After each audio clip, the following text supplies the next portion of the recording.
Have you ever stopped to think that sometimes what seems obvious is precisely what prevents us from seeing the truth? Well, the story I'm going to tell today will challenge your logic, test your mind, and put you in a real puzzle. But before we begin, tell me, are you already subscribed to the channel? If not, take this opportunity to subscribe, like, and comment what you thought, because this really helps this content reach more people. Imagine entering a crime scene where there are 4 different keys scattered throughout the room, and only one of them opens the door that hides the mystery. Now think with me. Why would someone leave 4 possibilities instead of just one? Was it carelessness? Or part of a psychological game? The case I'm about to tell isn't just about a death, but about a puzzle designed to confound even the most attentive. Many believe that logic is enough to solve any problem.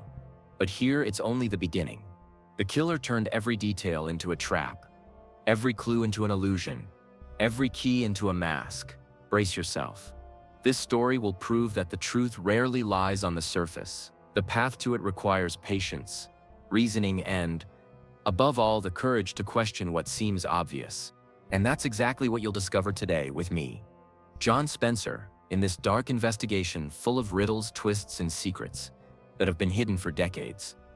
In the end, you'll realize that the greatest mystery isn't the lock, but what each key symbolizes within us. Shall we begin? I always say that life has a nasty habit of surprising us, just when we think we've seen it all. That night was no different. I was called to investigate a case that seemed straight out of a detective novel, the kind you find in old secondhand bookstores, reeking of mystery. A locked door, a victim inside, and curiously, 4 keys scattered around as if someone had played at leaving encrypted messages. It was the kind of enigma that haunts the mind and won't leave us alone until it's solved. The scene was silent, almost unsettling. The air seemed heavy, as if carrying secrets that dared not be spoken. The 4 keys were there, one on the table, another in the victim's pocket, the third lying on the hallway floor, and the last hidden inside a dusty book. Who would put a key inside a book, if someone intent on provocation? At first, it might seem like a trivial detail, but nothing in an investigation is left to chance. I often say that every object speaks, every detail screams, even if only in whispers. And those keys weren't there by coincidence. Each one carried a story, a piece of truth, and at the same time, a handful of lies. It's curious how in crimes like this, logic seems to play hide and seek with us, testing our patience and reasoning ability. I knew in that moment that this wouldn't be just another case. It would be a duel between my mind and that of whoever planned this macabre spectacle. As I stared at the locked door, I reflected on something I've learned throughout my life. The most complex things are often disguised as simplicity.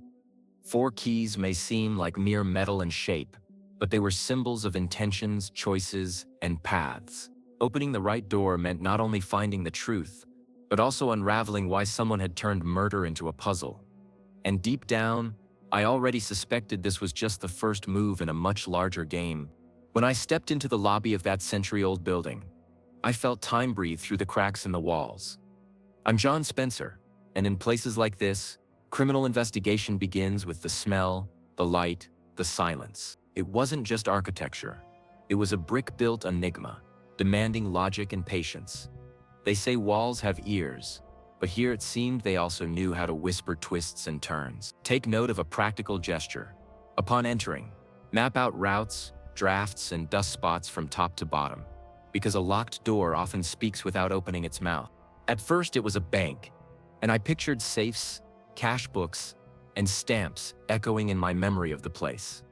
Old rumors said that safes required 4 keys, and the coincidence triggered my logic radar. Whenever there's a history of a safe, observe the wear and tear on the metal and note usage patterns, because metal holds memories. And between us, not all that glitters is gold. An exaggerated shine sometimes betrays recent cleaning, a sign of staged action. I knew this banking past could hide the first piece of my puzzle of riddles and mental challenges. Then it became a hospital, and the building learned to live with pain, patient lists, and dragging hallways. On the cold tiles, old stains create maps, and maps require reading logically, not hurriedly. If you want a useful habit, do as I do. Follow the smell of products. the marks on stretchers, the folds in curtains, and ask what's trapped behind the doors.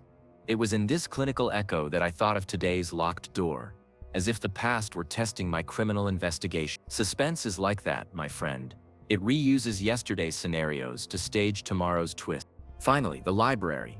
Tall shelves, index cards, marginal notes, codes that seem shy yet speak volumes. Libraries train the mind for enigmas, and I learned there that the best key is the right question, repeated with tender stubbornness. Want a practical step? Catalog symbols, repeat words, cross-reference dates, because criminal investigation loves patterns. There, I found signs of recent restoration and a walled-up passage, a clue that speaks to 4 keys that keep reappearing. And it was in this historical melting pot that a face came to mind, someone who collected rarities and had long-standing relationships with those walls. I met the victim a while back, albeit briefly, at one of those events full of red carpets and artificial smiles. He was an impeccably handsome businessman, always flaunting his achievements like someone parading trophies. But as I often say, the facade never tells the whole story. Behind the expensive suits and champagne toasts, there were persistent rumors of shady dealings, of boxes crossing borders without clearing customs. When I heard his name in that police call, I realized I was facing a puzzle bigger than it seemed. He was a compulsive collector of rarities, the kind who believes everything can be bought, even history. Ancient maps, forgotten coins, sculptures of dubious origin. His mansion was practically a private museum, but the detail that most caught my attention was the way he displayed these pieces, not as art, but as war trophies. Each object seemed to carry a secret of its origin, and perhaps also the trace of someone wronged along the way. In criminal investigation, I learned that the more valuable the collection, the greater the risk of attracting enemies. There was, however, a shadow hanging over his business dealings. Documents disappeared, partners mysteriously vanished, contracts signed in places where the law wasn't watching. He was a man who knew how to play with the forbidden and turn smuggling into an art of disguise. I myself had come across parallel investigations that whispered his name in confidential reports. And I can assure you, when the same name appears in different stories, it's because logic is trying to show us a pattern. Suspense doesn't thrive on chance alone, but on connections. I remember an old saying a mentor told me: those who keep too many pieces end up becoming pieces in their own game. This businessman collected more than just objects. He collected scratches, dislikes, invisible debts. It wasn't hard to imagine that, among his rare works, there was also the signature of his own destiny. The body found behind the locked door seemed to confirm this theory. But what truly intrigued me wasn't the obvious, but the subtle detail. Why would someone choose to turn their death into a 4-key puzzle? Never underestimate a key. For many, it's just a piece of metal shaped to turn a lock. For me, it's an invitation to enter the mind of whoever left it there. The first one I found was the old iron key, heavy, with rust marks that spoke of decades of use. Carrying it in my pocket was like carrying the building's own history. If you look closely, you'll see that old metals retain scents and textures, clues that escape the hurried eye. There I felt the weight of a hidden logic, as if the past were willing to speak to me. Then there was the ornate golden key, too beautiful to be practical. I held it with a certain disdain, having learned in criminal investigation that the prettier the piece, the more likely it was to be a distraction. It gleamed in the dim lamplight, reflecting a luxury that clashed with the scene. Remember this for life. Not everything that glitters is trustworthy. Sometimes it's just a decoy to divert attention. And that night, the golden key seemed to laugh in my face, like someone who knows an investigator loves to follow the most obvious path. The third key was a shock of modernity. Electronic, with a digital access chip. Strange to find it in a building bearing centuries of dust and heavy doors. This detail made me frown. Who would have installed such a system there? Those who control technology in this kind of environment tend to crave absolute power. Think about it outside of crime. The remote control to your life could be in the hands of someone you haven't even realized yet. This modern key wasn't just out of place. It betrayed a current player in the middle of an old game. Finally, there was the broken key, small, apparently useless, almost invisible compared to the others. But experience has taught me, when everyone looks at the shine, The truth hides within. A broken key can symbolize a failed attempt, haste, or even a ruse. How often, in investigations and in life, are we deceived by what seems useless? I held that piece of metal and felt a shiver.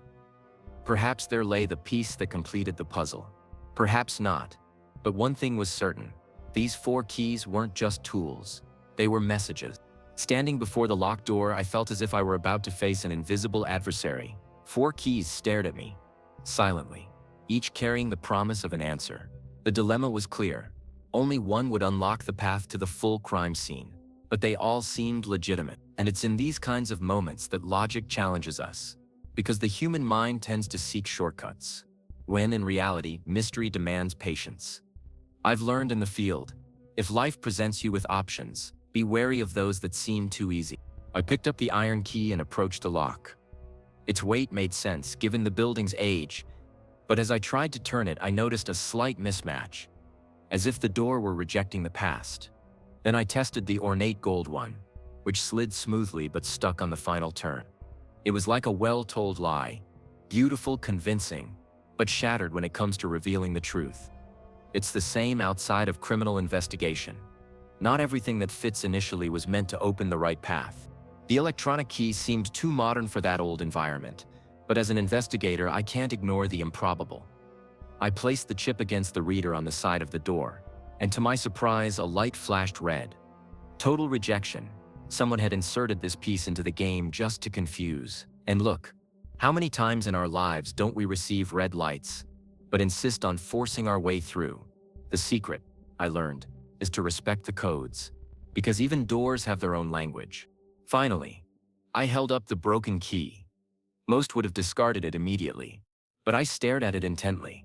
There was something about it that disturbed me, as if its uselessness were intentional. And it was precisely at that moment that I realized, perhaps the puzzle wasn't opening the door, but understanding why there were 4 possibilities. The killer didn't just want to make entry difficult. He wanted to test our ability to see beyond the lock, and I already sensed that the answer lay less in the metal and more in the psychological game about to begin.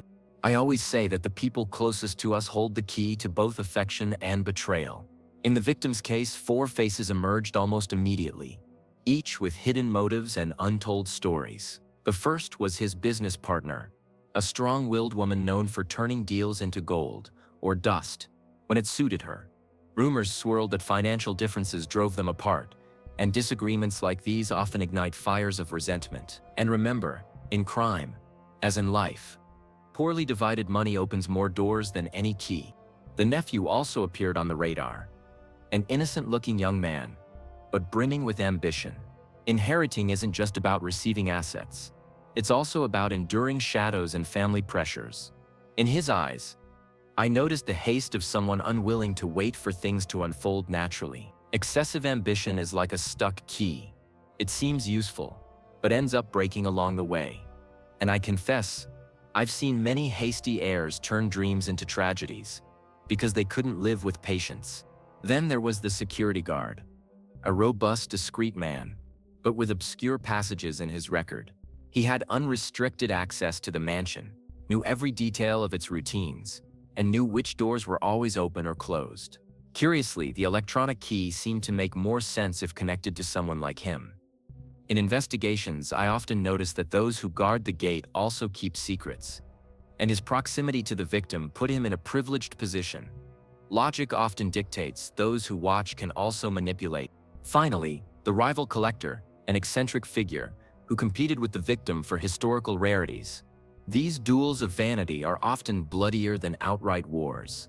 Pride, after all, is a key that never loses, but always leaves scars. Many claimed he had recently lost an important auction to the victim and did not handle defeat well. Looking at this quartet, I realized that each suspect was a different key to the same puzzle, and the real challenge would be figuring out who had the courage to turn the final lock. The position of each key was in itself a puzzle, one in the victim's pocket, another resting on the office desk, the third fallen in the hallway, and the fourth hidden inside a dusty book. I learned early in criminal investigation that objects aren't dropped by chance. They tell stories about intentions. Putting a key in a victim's pocket suggests possession, dominance, Leaving a key in the hallway suggests haste, perhaps escape, and hiding it in a book. Well, they enjoy playing with puzzles and defying logic. The key in the victim's pocket caught my attention first. It was an iron one, old, heavy, almost symbolic. It seemed to say this one belongs to him. But why would a businessman obsessed with rarities keep something so rustic on his body? This kind of detail is often a disguised message, almost a wordless note. Remember this. In practical life situations, observe what people carry with them at crucial moments, because it reveals more than 1,000 speeches. In this case, that key in the pocket screamed contradiction. The one on the office desk, the ornate gold one, seemed to be prominently displayed, almost on display. But the more obvious the evidence, the more I become suspicious. How often in our choices are we seduced by what shines on the surface? It's the old trap of the obvious. Whoever left that key there wanted me to look first. And I confess, that kind of provocation always brings a smile to my face. The criminal knew how to play, and that only heightened my curiosity. In the hallway, I found the electronic key lying on the floor, as if it had escaped in a mad rush. And inside a book, the broken key, discreet, hidden between yellowed pages. That last one gave me chills. Books hold secrets, and hiding a key there is like writing a riddle inside another. It's curious how crime imitates life. Sometimes we leave our best answers hidden in pages that almost no one opens. And I already sense that the next step would be to cross-reference these positions to understand the mind of whoever set up the game. Interrogating suspects is like opening drawers full of junk. You never know if you'll find a clue or just dust. In the case of the 4 keys, each statement seemed more like a knot than a source of clarity. The partner swore she'd seen the golden key on the office desk that afternoon, as if it were a decorative object. The nephew, on the other hand, claimed the iron key was always with his uncle, like an amulet. 2 accounts, 2 different truths, and the classic game of contradictions was beginning to unfold. The security guard was even more emphatic. He claimed he had used the electronic keycard days earlier to check the security system, ensuring everything was under control. But curiously, the system hadn't registered his entry during that period. I've seen this many times in investigations. When words aren't supported by facts, lies hide between the lines. And the lesson is practical. If someone in your life tells one story but the evidence points to something else, always trust the objective evidence, not the show of words. The rival collector, in his eccentric way, declared he would never touch something as banal as a key. But paradoxically, he described the broken key in exquisite detail. How would he know about an object hidden inside a book, in a locked room? This inconsistency throbbed like a siren inside my mind. It is at this point that criminal investigation reveals its most fascinating side. Every lie is, in fact, an inverted truth, just waiting to be deciphered. What intrigued me was that everyone somehow recognized a key, as if the killer had insisted that each one had a memory of them. A brilliant psychological trick, planting false or manipulated memories to make everyone appear guilty. Have you ever noticed how, sometimes in real life, we convince ourselves of things that never happened, just because someone repeated a version so many times? Well, that crime was a reflection of that, and I knew I would need to delve even deeper to separate truth from fabrication. When I gathered the 4 keys to examine them under the cold light of the lamp, I noticed that one of them seemed to carry a more recent history. The iron one, though ancient, displayed scratches that didn't reflect the wear and tear of time, but rather recent, rough, almost desperate use. This detail lit my mind like a match in a dark room. In criminal investigation, I've learned that scratches tell more than words. They betray strength, hesitation, and even haste. And let's face it, haste is the enemy of the perfect crime. I grabbed a magnifying glass, examined the metal grooves, and could imagine the friction against the lock. The iron had been forced, perhaps by someone unfamiliar with its use. And here's a practical lesson. In any enigma, be it a mystery or a life challenge, friction is proof that someone tried to open a path without the right key to understanding. How many times, when forcing a situation, do we end up leaving visible scars? The criminal may not have realized it, but his nervousness had been etched into the metal. It was curious to note that the other objects remained intact, almost gleaming like theater pieces. The gold one shone unmarked. The electronic one blinked silently, The broken one remained motionless in its weakness. Only the iron one screamed truth, and this made me reflect. When all the elements seem perfect, be wary of the one with flaws. It's the same with people. Polished speech can deceive, but slips reveal the essence. It was at that moment that I felt the plot sharpen, like a lurking blade. The fresh scratch led me to an inevitable conclusion. Whoever handled that key knew the building, but didn't master its secrets. They were close enough to try, but inept enough to fail. And this contrast gave me chills, for it meant the killer wasn't an unattainable genius, but a human player, vulnerable, prone to mistakes. The suspense intensified, and I knew that each failure would be a step toward the truth that, until then, remained hidden behind that symbolic door. I always say that investigating a crime is like playing chess against an invisible opponent. And in this case, it was clear. The killer didn't just want to get rid of the victim. He also wanted to play with the minds of anyone who came after him. The 4 scattered keys, the contradictory testimonies, the forced scratches. It was all part of a psychological spectacle. It wasn't just about opening a door. It was about raising doubts. In investigations like this, logic isn't enough. You have to see hidden intentions beneath the mask of evidence. Those who plant false clues demonstrate arrogance, but also fear. It's like a street magician. While the audience watches one hand, the other performs the real trick. The criminal wanted me to waste energy analyzing symbols, getting lost in mazes that led nowhere. And here's a practical tip for life. When someone tries to distract you with too much brilliance, be wary of what's hiding in the shadows. This lesson applies to both crimes and everyday choices. As I reviewed each detail, I realized there was a strange coherence to the confusion. The trails weren't just scattered, they were arranged to create noise, like someone composing a dissonant symphony. I've seen this in other cases. Criminals who believe they can control not only the crime but also the investigation. The problem is that the more they try to manipulate, the more they reveal their own pattern. And a pattern, my friend, is something that never goes unnoticed by a patient investigator. The suspense intensified, because with each false lead I wasn't lost. I was getting closer. It was as if the killer was testing my mind, posing riddles that beckoned me to give up. But ironically, each lie was a step closer to the truth. And deep down, I already knew the more someone tries to hide something, the brighter the light shines on the secret they wish to protect. I was ready to follow this trail, but I sensed that the next discoveries would be even more disturbing. As I examined each key, I realized they weren't just metal objects. They were symbols, masks carefully chosen to represent the victim's own life. The ancient iron key carried the weight of the past, his shady dealings, the paths he'd taken before becoming a respected businessman. It was as if the killer had left a reminder that no one escapes their own history.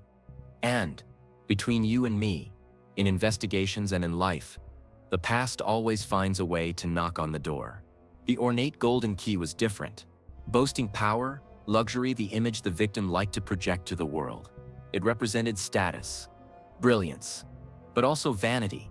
I've seen many people get lost behind the golden veneer, forgetting that beneath it lies common metal. This detail made me think, how often do we build masks to appear strong, when in reality we're just hiding our weaknesses?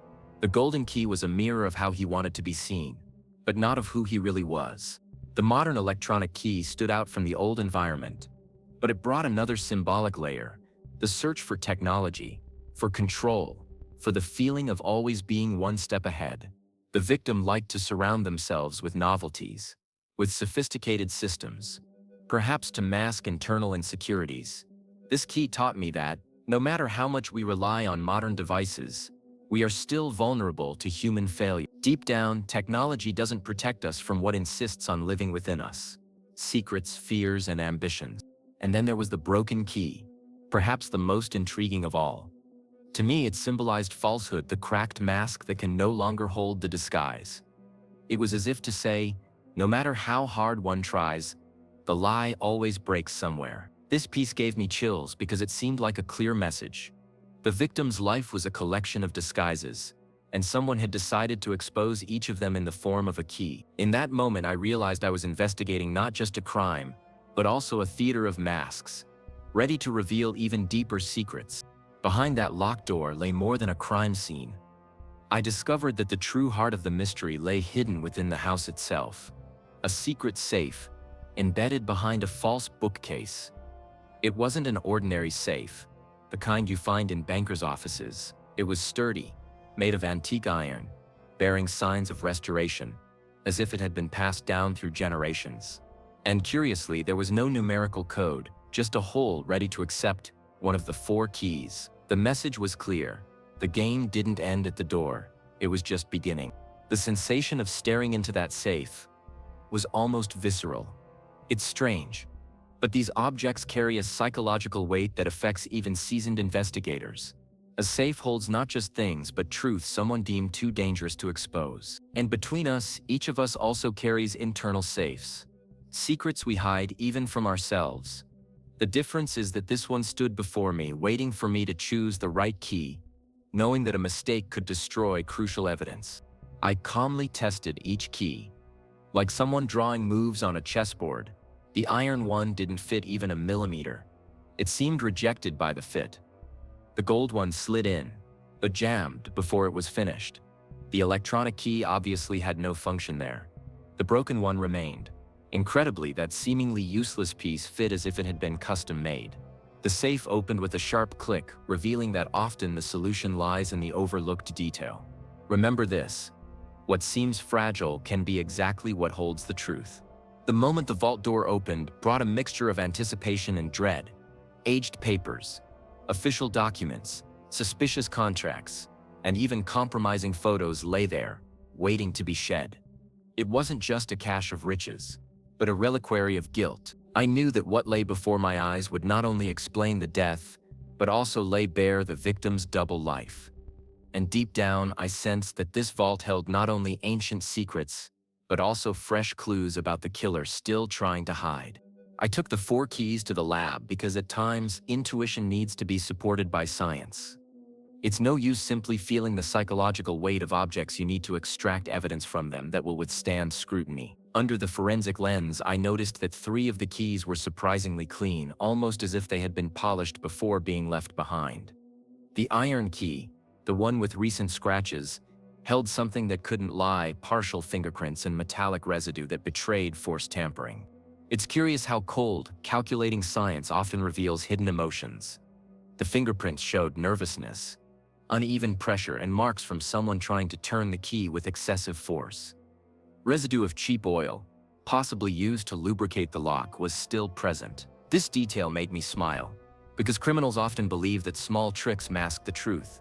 But in practice, they only add more layers of clues. And here's a useful tip. In real life, when we try to cover up something, we only end up revealing our intentions even more. While the other keys gleamed intact, sterile, almost artificial, the iron one seemed to scream authenticity. It was as if the killer had carefully cleaned 3 of the pieces to create a fake scene, and in the heat of the moment missed the one that gave the most away. This contrast always fascinates me. Excessive perfection often seems suspicious, while imperfections tell the stark truth. Those who seek to hide everything often forget to conceal the most glaring detail. The forensic analysis was conclusive. Only 1 key had actually been used, and this completely changed the course of the incident. It was no longer just a symbolic guessing game, but concrete evidence pointing to the culprit. Of course, the fingerprints still needed to be cross-referenced with the database, but I had already learned to trust the small signs. That iron key, scarred by effort, was more than an object. It was the invisible signature of the killer, who perhaps believed he had the upper hand. Little did he know that the tables were turning. I was already convinced that the iron key was the central piece of the puzzle. However, something unexpected happened when I reinserted it into the lock of the murder door. As I turned it, besides the usual click, I heard a distinct click, an almost whispering sound coming from inside the wall. Investigator that I am, I don't ignore these kinds of details. Unusual noises are like muffled cries for attention. It was at that moment that I realized that key wasn't just for opening a door, but for unlocking a hidden, ingeniously designed mechanism. I pushed the side shelf, and to my surprise it shifted a few inches, revealing a crack. Behind it lay a secret compartment, built of ancient wood, hidden as if it were a second heart beating within the house. It wasn't just a hiding place. It was a makeshift safe within the wall itself. This made me reflect on the irony. The victim, who collected other people's secrets, had also built his own labyrinth of mysteries. And lo and behold, it was precisely this obsession with hiding that ultimately revealed his vulnerability. Inside the compartment, I found documents different from those in the main vault. They were personal notes, newspaper clippings, even handwritten letters. Small clues that combined created a disturbing mosaic of the double life he led. It was as if there were an official vault to impress and a private vault to confess. This disruption of expectations reminded me of a practical lesson. In life, there is often what we show to the world and what we hide even from ourselves. The investigation wasn't just about death, but about identity. The discovery of this secret compartment was a game changer, because it showed the victim feared something greater than mere reavers. Storing papers in two different places is a sign of paranoia, and paranoia rarely arises without a motive. The killer knew this, which is why he transformed the key into a multifunctional piece. Upon realizing this hidden layer, I felt the case was taking me beyond a common crime, into a much broader conspiracy. And I, of course, was willing to follow every crack opened by that treacherous key. Inside the secret compartment, the documents had a distinctive smell of old paper, mixed with the mold of decades. With each page I turned, I felt as if I were opening windows into the victim's dark past. There were records of illegal transactions, maps of smuggling routes, and even travel diaries mentioning clandestine ports. It was a personal archive, kept not to be remembered, but to never be discovered. In that instant, realized that the current crime was intertwined with mistakes made long ago. The papers revealed connections to influential politicians and businessmen, who at the time were considered untouchable. Photocopies of forged contracts and lists of missing works of art were organized as if they were achievements, not crimes. This made me reflect on how some people carry their sins like trophies. In criminal investigation, I learned that there is no such thing as a perfect crime, only poorly revealed crimes. And here was living proof that the past never sleeps in peace. It just waits for the right moment to be unearthed. What caught my attention most were letters dated almost half a century ago, written in firm handwriting. They recounted agreements made during times of crisis, when laws were easier to bend. These documents weren't just personal memories, but pieces that could compromise entire families and still active businesses. This explained why someone would kill to protect such information. Remember this: when you find something old and so carefully hidden, it's not because it's lost its value, it's because it still holds power. In that instant, I realized the murder wasn't an isolated act of greed or personal revenge. It was the consequence of a web of past crimes, kept secret for decades. The killer didn't just kill one man. He killed a threat poised to become a historic scandal. This discovery chilled me, because it meant the investigation wasn't just about one culprit, but a conspiracy with deep roots. And I already sensed that from that point on, the game would get much more dangerous. As I pieced together the hidden documents, an uncomfortable truth unfolded before me. The businessman was not just a compulsive collector, but a vital link in an international art trafficking ring. Maps marked with routes, records of clandestine auctions, and lists of influential buyers made up the mosaic of a multi-million-dollar scheme. But there was more. Recent notes indicated that the victim was about to break his silence, revealing names and details in exchange for protection. And that, my friend, is like signing your own death sentence. The world of high-profile crime has its own rules. Those who dare speak too much are silenced before they can even speak. The victim knew this, and perhaps that's why he created so many hiding places, like someone who plants life insurance policies in the form of secrets. It was paradoxical. He who built his fortune manipulating shadows now sought the light. But the light can be cruel to those who spent so long in the dark. Here's a practical lesson. When you decide to change, remember that the past doesn't ask for permission to be exposed. It exacts its toll, and exacts a heavy toll. It wasn't hard to imagine the enemies this decision would have aroused. Collectors, politicians, even renowned museums could be compromised. Stolen art, after all, isn't just beauty. It's currency, power, a weapon of influence. Knowing the victim was about to snitch was more than enough reason for someone to want to silence him. The crime ceased to be merely personal and became strategic, almost military. When logic points to such vast interests, the twist ceases to be a detail. It becomes the backbone of the investigation. As I looked through those lists of missing works, I wondered how many people might be involved. It was no longer a matter of figuring out who had used a key, but of understanding who was afraid of losing it. And it was at that point that I realized that death hadn't just been an act of hatred or revenge. It was a message. A message to anyone who dared betray the trust of a powerful organization. And believe me, messages like that don't stop with the first victim. Listening to witnesses is like putting together a puzzle where all the pieces seem to belong to different pictures. Each suspect had their own version of events, and the curious thing is that they all sounded plausible to a fault. The partner claimed she didn't know about the safe. The nephew swore he'd never had contact with the keys. The security guard insisted he'd followed protocols to the letter, and the rival collector claimed he hadn't set foot in the mansion in months. But the more they repeated themselves, the more their words slipped like wet glass. It was then that I realized it wasn't about who was lying, but how each person lied. The nephew, for example, spoke quickly, like someone trying to cross the street without looking either way. The partner was meticulous, rehearsing every syllable, as if she'd practiced her speech in front of a mirror. The collector, on the other hand, let slip details that only someone present at the scene would notice. The security guard, for his part, seemed firm, but couldn't hold his gaze when confronted with simple questions. Logic lay in reading the silence as much as the words. I crossed the testimonies like someone crossing lines in an equation, and the points of conflict began to appear. The partner said the golden key was always on display on the table, but her nephew claimed to have seen it in his uncle's pocket days before. The collector swore he didn't know about the keys, but described the breakage with eerie precision.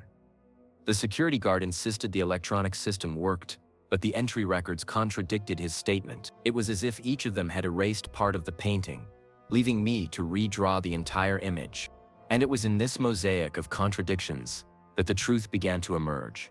There was no absolute culprit at that moment, but each partial lie revealed a fragment of the plot. I discovered that the key to the investigation was not choosing who was lying, but understanding how the lies fit together. It's the same in life. When multiple stories don't match, reality often hides precisely at the intersection of errors. And there, in that room, I realized I was closer to the killer than I'd imagined. The golden key always seemed suspicious to me, gleaming like an out-of-place trophy amidst the grim scene. Deep down, I already knew, too much beauty at a murder scene is never a coincidence. When I tried to use it again, I realized clearly that it was useless to open anything. It was a planted device, a gilded theater to distract the eyes of those who lack patience. It's curious how, in life, we also allow ourselves to be seduced by shiny promises that in the end lead nowhere. I ran additional tests, measured the fittings, compared wear marks, but everything confirmed the golden key had never touched a real lock. It was too smooth, too clean, too perfect. Experienced investigators learned to distrust perfection, because the real world leaves marks, scratches, scars. That piece was just bait, purposefully placed to deceive. And the lesson is practical. Whenever something seems too perfect, look twice. The hidden detail is usually right behind the gleaming thing. The killer was clever in using this trick. By scattering 4 keys, he knew the golden one would attract more attention than any other. After all, we're programmed to follow the shine, to seek the most attractive reward. What he didn't expect was that I'd seen this trick countless times in different investigations. The criminal mind believes it can dictate the game, but forgets that those who observe in silence always have the advantage. The golden one, in this case, revealed not power but weakness. This realization brought clarity. The enigma wasn't about the 4 keys, but about how they were used to manipulate perception.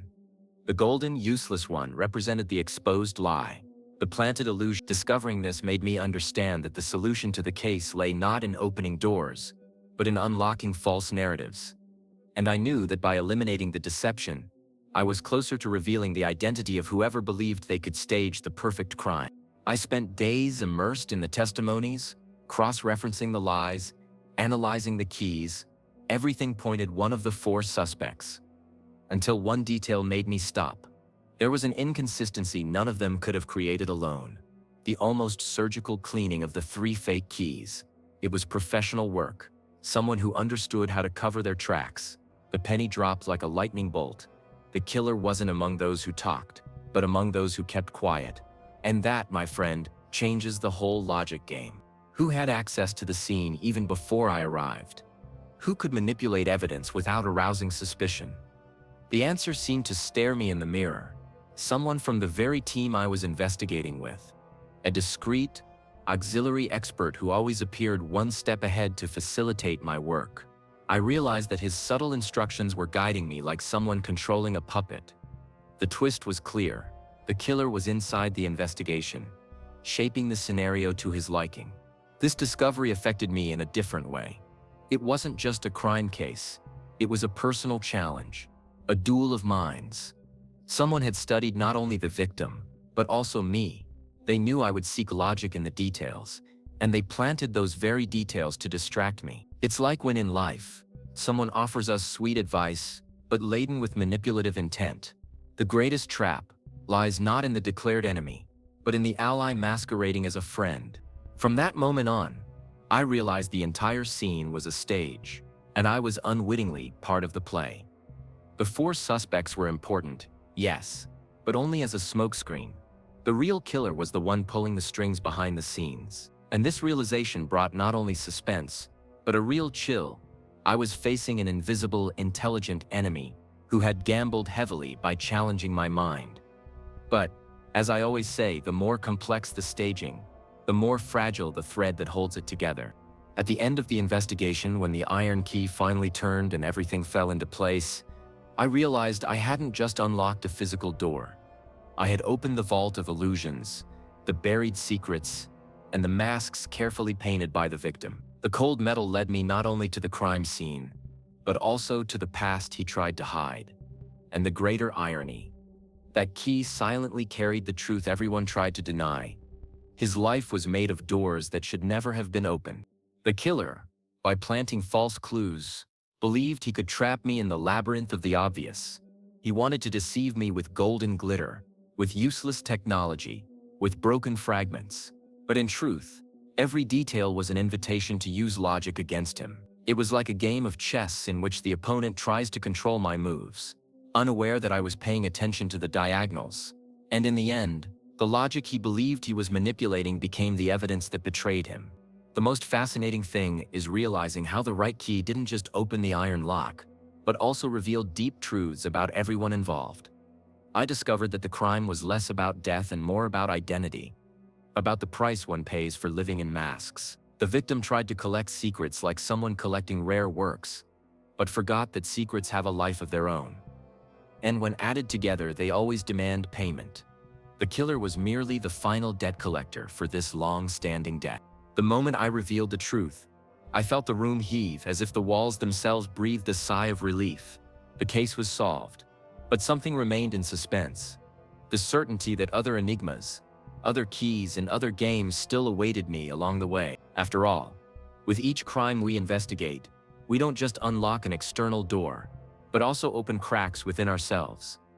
And as an investigator, I've learned to live with this. Each answer found is in fact an invitation to the next question. And so, after we've gone through this enigma of the four keys together, I ask you, which key have you been using to open the doors of your own life?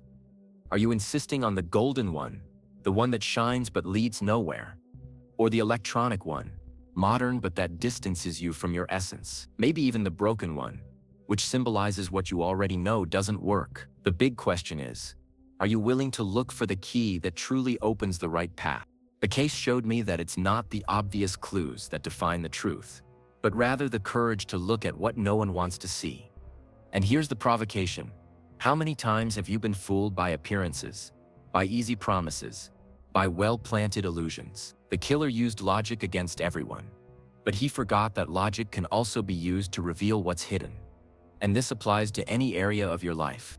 The key that unlocks the door to truth is often the one that seems least appealing, most difficult, even useless. But it is the key that sets us free. The challenge is simple and profound. Are you prepared to stop turning the wrong keys and start using the right one, even if it requires effort, patience, and courage? Because in the end, it's not crime that changes our lives, it's how we choose to decipher our own enigma. Now, I want to know, what was the key that most resonated with you in this story? Write your answer in the comments because your insight can help others reflect too. And don't forget, subscribe to the channel, activate the bell, and like it, because that's the only way you'll continue receiving investigations like this, full of logic, suspense, and twists that can transform the way you see the world.